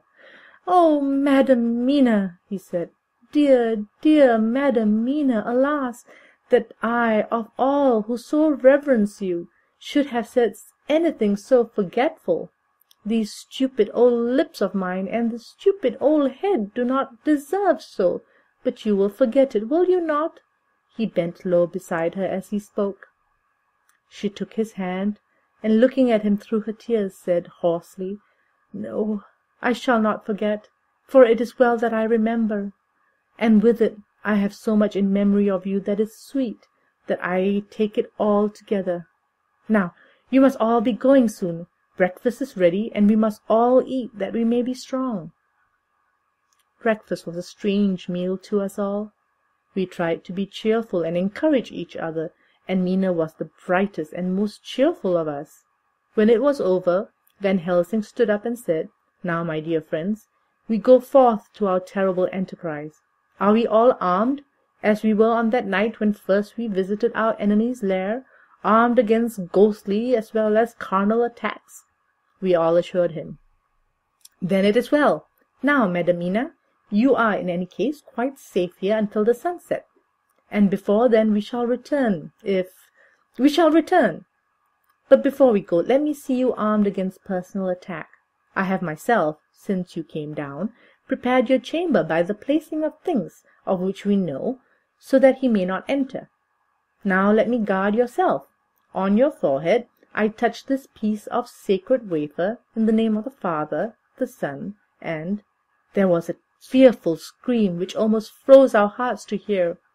As he had placed the wafer on Mina's forehead, it had seared it, had burnt into the flesh, as though it had been a piece of white-hot metal. My poor darling's brain had told her the significance of the fact as quickly as her nerves received the pain of it, and the two so overwhelmed her that her overwrought nature had its voice in that dreadful scream. But the words to her thought came quickly. The echo of the scream had not ceased to ring on the air when there came the reaction, and she sank on her knees on the floor in an agony of abasement. Pulling her beautiful hair over her face, as the leper of old his mantle, she wailed out, "Unclean! Unclean! Even the Almighty shuns my polluted flesh. I must bear this mark of shame on my forehead until Judgment Day." They all paused. I had thrown myself beside her in an agony of helpless grief, and putting my arms around her, held her tight. For a few moments our sorrowful hearts beat together, while the friends around us turned away their eyes that ran tears silently. Then Van Helsing turned and said gravely, so gravely that I could not help feeling that he was in some way inspired, and was stating things outside himself. "It may be that you shall have to bear that mark till God himself sees fit, as he most surely shall on that judgment day, to redress all wrongs of the earth and of his children that he has placed thereon. And oh, Madam Mina, my dear, may we who love you be there to see when that red scar, the sign of God's knowledge of what has been, shall pass away, and leave your forehead as pure as the heart we know.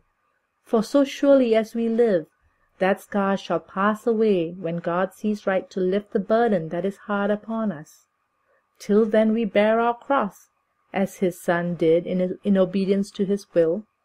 It may be that we are chosen instruments of his good pleasure, and that we ascend to his bidding as that other through stripes and shame, through fears and blood, through doubts and fear, and all that makes the difference between God and man." There was hope in his voice, and comfort, and the need for resignation. Mina and I both felt so, and simultaneously we each took one of the old man's hands, bent over it, and kissed it. Then, without a word, we all knelt down together, and all holding hands, swore to be true to each other. We men pledged ourselves to raise the veil of sorrow from the head of her whom, each in his own way, we loved, and we prayed for help and guidance in the terrible task which lay before us. It was then time to start. So I said farewell to Mina, a parting which neither of us shall forget to our dying day, and we set out. To one thing I have made up my mind. If we find out that Mina must be a vampire in the end, then she shall not go into that unknown and terrible land alone. I suppose it is thus that in old times one vampire meant many. Just as their hideous bodies could only rest in sacred earth, so the holiest love was the recruiting sergeant for their ghastly ranks. We entered Carfax without trouble, and found all things the same as on that first occasion. It was hard to believe that amongst so prosaic surroundings of neglect and dust and decay there was any ground for such fear as already we knew. Had not our minds been made up, and had there not been terrible memories to spur us on, we could hardly have proceeded with our tasks. We found no papers, or any sign of use in the house, and in the old chapel the great boxes looked just as we had seen them last. Dr. Van Helsing said to us solemnly as we stood before him, "And now, my friends, we have a duty here to do. We must sterilize this earth, so sacred of holy memories, that he has brought from a far distant land for such fell use. He has chosen this earth because it has been holy. Thus we defeat him with his own weapon, for we make it more holy still. It was sanctified to such use of man, now we sanctify it to God." As he spoke, he took from his bag a screwdriver and a wrench, and very soon the top of one of the cases was thrown open. The earth smelled musty and close, but we did not somehow seem to mind, for our attention was concentrated on the professor. Taking from his box a piece of the sacred wafer, he laid it down reverently on the earth, and then shutting down the lid began to screw it home, we aiding him as he worked. One by one we treated in the same way each of the great boxes, and left them as we had found them to all appearances, but in each was a portion of the host. When we closed the door behind us, the professor said solemnly, "So much is already done. It may be that with all the others we can be so successful. Then the sunset of this evening may shine of Madam Mina's forehead all white as ivory and with no stain." As we passed across the lawn on our way to the station to catch our train, we could see the front of the asylum. I looked eagerly, and in the window of my own room saw Mina. I waved my hand to her, and nodded to tell that our work there was successfully accomplished. She nodded in reply to show that she understood. The last I saw her she was waving her hand in farewell. It was with a heavy heart that we sought the station and just caught the train, which was steaming in as we reached the platform. I have written this in the train. Piccadilly, 12:30 o'clock. Just before we reached Fenchurch Street, Lord Godalming said to me, "Quincey and I will find a locksmith. You had better not come with us in case there should be any difficulty, for under the circumstances it wouldn't seem so bad for us to break into an empty house. But you are a solicitor, and the Incorporated Law Society might tell you that you should have known better." I demurred as to my not sharing any danger, even of odium, but he went on, "Besides, it will attract less attention if there are not too many of us. My title will make it all right with the locksmith, and with any police that might come along.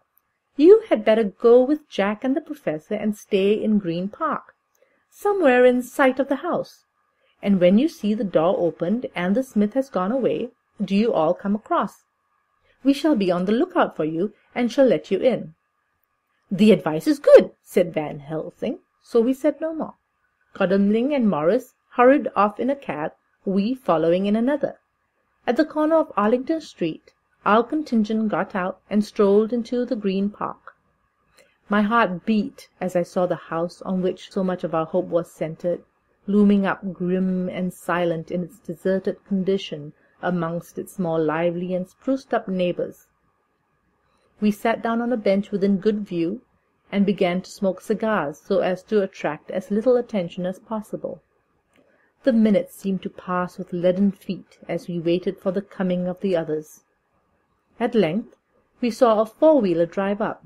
Out of it, in leisurely fashion, got Lord Godalming and Morris, and down from the box descended a thick-set working man with his rush-woven basket of tools. Morris paid the cabman, who touched his hat and drove away. Together the two ascended the steps, and Lord Godalming pointed out what he wanted done. The workman took off his coat leisurely and hung it on one of the spikes of the rail, saying something to the policeman who just then sauntered by. The policeman nodded acquiescence, and the man kneeling down placed his bag beside him. After searching through it, he took out a selection of tools, which he proceeded to lay beside him in orderly fashion. Then he stood up, looked in the keyhole, blew into it, and turning to his employers, made some remark. Lord Godalming smiled, and the man lifted a good-sized bunch of keys. Selecting one of them, he began to probe the lock, as if feeling his way with it. After fumbling about for a bit, he tried a second and then a third. All at once the door opened under a slight push from him, and he and the two others entered the hall. We sat still. My own cigar burnt furiously, but Van Helsing's went cold altogether. We waited patiently, as we saw the workman come out and bring his bag. Then he held the door partly open, steadying it with his knees, whilst he fitted a key to the lock. This he finally handed to Lord Godalming, who took out his purse and gave him something. The man touched his hat, took his bag, put on his coat, and departed. Not a soul took the slightest notice of the whole transaction. When the man had fairly gone, we three crossed the street and knocked at the door. It was immediately opened by Quincey Morris, besides whom stood Lord Godalming lighting a cigar. "The place smells so vilely," said the latter as we walked in.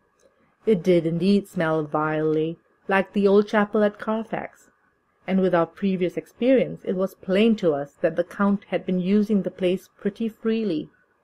We moved to explore the house, all keeping together in case of attack, for we knew we had a strong and wily enemy to deal with, and as yet we did not know whether the Count might not be in the house. In the dining-room, which lay at the back of the hall, we found 8 boxes of earth.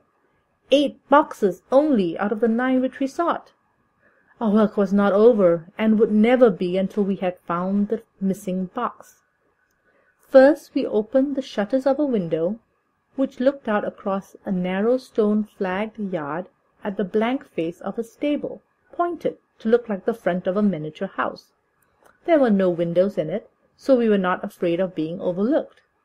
We did not lose any time in examining the chests. With the tools which we had brought with us, we opened them one by one, and treated them as we had treated those others in the old chapel. It was evident to us that the Count was not at present in the house, and we proceeded to search for any of his effects. After a cursory glance at the rest of the rooms, from basement to attic, we came to the conclusion that the dining-room contained any effects which might belong to the Count, and so we proceeded to minutely examine them. They lay in a sort of orderly disorder on the great dining-room table. There were title deeds of the Piccadilly house in a great bundle, deeds of the purchase of the houses at Miles End and Bermondsey, note-paper, envelopes, and pens and ink. All were covered up in a thin wrapping paper to keep them from the dust.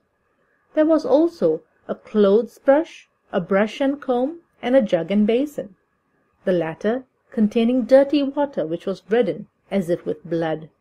Last of all was a little heap of keys of all sorts and sizes, probably those belonging to the other houses. When we had examined this last find, Lord Godalming and Quincey Morris, taking accurate notes of the various addresses of the houses in the east and south, took with them the keys in a great bunch, and set out to destroy the boxes in these places. The rest of us are, with what patience we can, waiting their return, or the coming of the Count. End of Chapter 22 of Dracula. Dracula by Bram Stoker. Chapter 23. Dr. Seward's Diary. October 3rd. The time seemed terribly long whilst we were waiting for the coming of our Godalming and Quincey Morris. The Professor tried to keep our minds active by using them all the time. I could see his beneficent purpose by the side glances which he threw from time to time at Harker. The poor fellow is overwhelmed in a misery that is appalling to see. Last night he was a frank, happy-looking man, with strong, youthful face, full of energy, and with dark brown hair. To-day he is a drawn, haggard old man, whose white hair matches well with the hollow, burning eyes and grief-written lines of his face. His energy is still intact. In fact, he is like a living flame. This may yet be his salvation, for if all go well, it will tide him over the despairing period. He will then, in a kind of way, wake again to the realities of life. Poor fellow! I thought my own trouble was bad enough, but his— The Professor knows this well enough, and is doing his best to keep his mind active. What he has been saying was, under the circumstances, of absorbing interest. So well as I can remember, here it is. I have studied, over and over again since they came into my hands, all the papers relating to this monster, and the more I have studied, the greater seems the necessity to utterly stamp him out. All through there are signs of his advance, not only of his power, but of his knowledge of it. As I learned from the researches of my friend Armanis of Budapest, he was in life a most wonderful man, soldier, statesman, and alchemist, which latter was the highest development of the science knowledge of his time.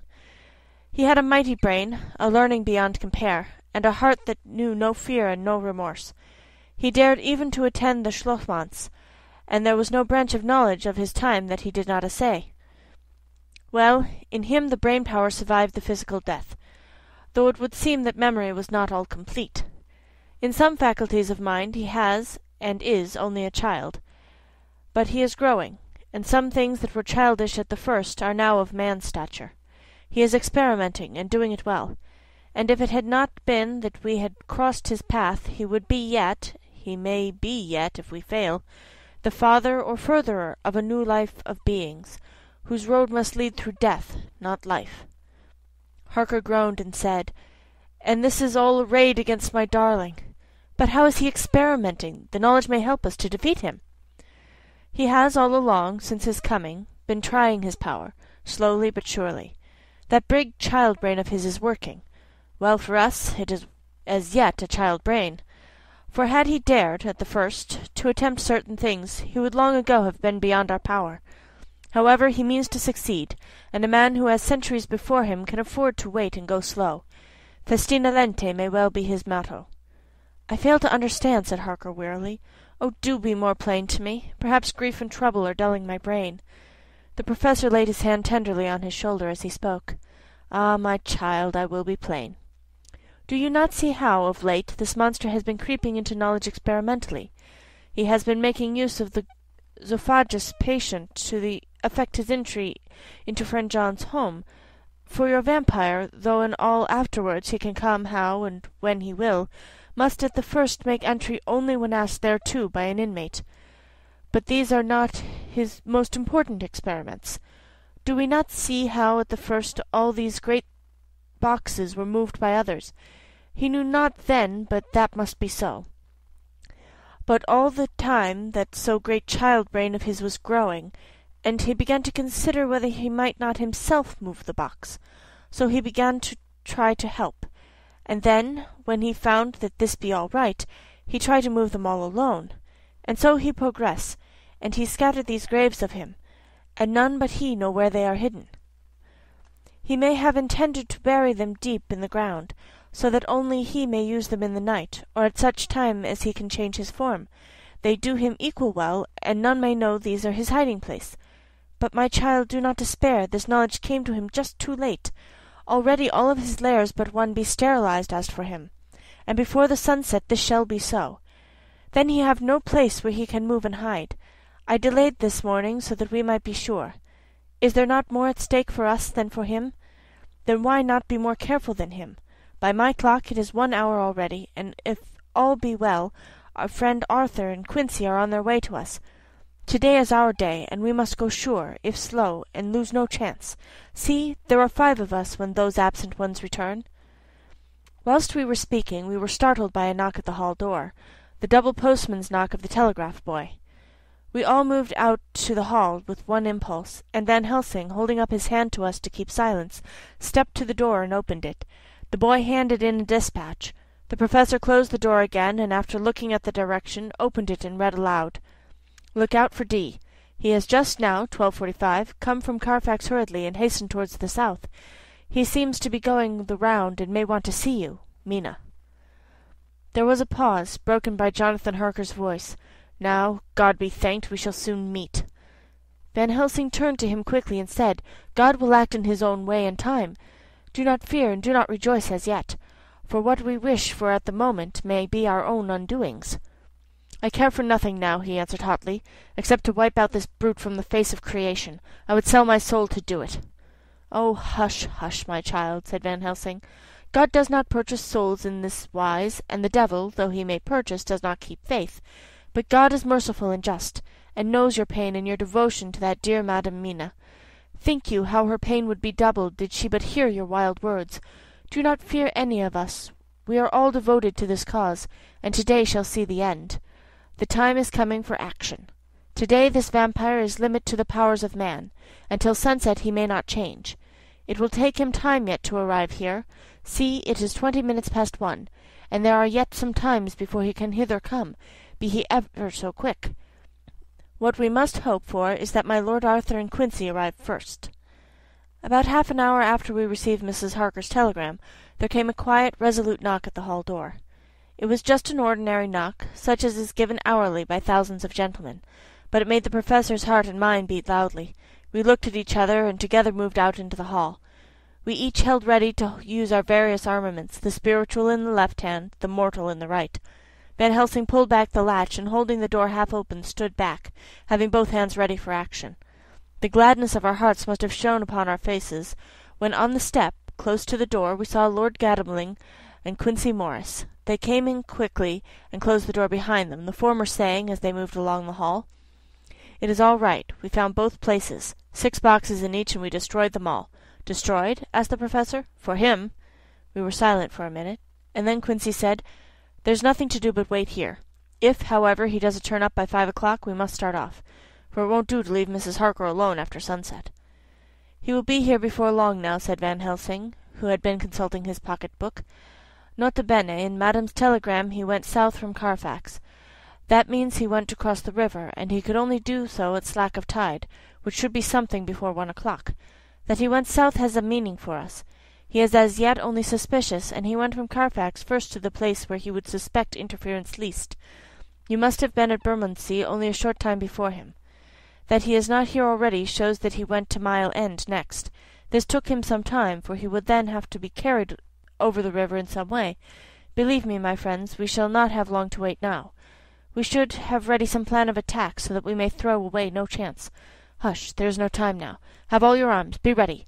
He held up a warning hand as he spoke, for we all could hear a key softly inserted into the lock of the hall door. I could not but admire, even at such a moment, the way in which a dominant spirit asserts itself. In all our hunting parties and adventures in different parts of the world, Quincey Morris had always been the one to arrange the plan of action, and Arthur and I seemed to be accustomed to obey him implicitly. Now the old habit seemed to be renewed instinctively. With a swift glance round the room, he at once laid out our plan of attack, and without speaking a word, with a gesture, placed each of us in position.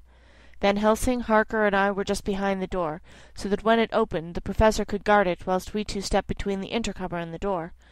Godalming behind and Quincey in front stood just out of sight, ready to move in front of the window. We waited in a suspense that made the seconds pass with nightmare slowness. The slow, careful steps came along the hall. The Count was evidently prepared for some surprise. At least he feared it.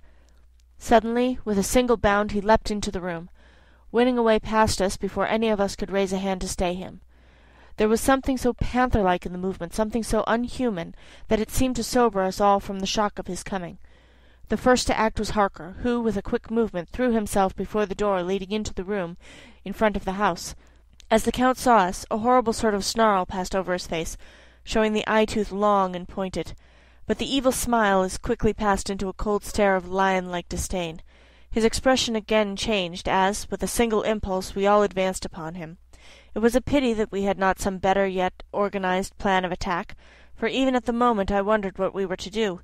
I did not myself know whether our lethal weapons would avail of us anything.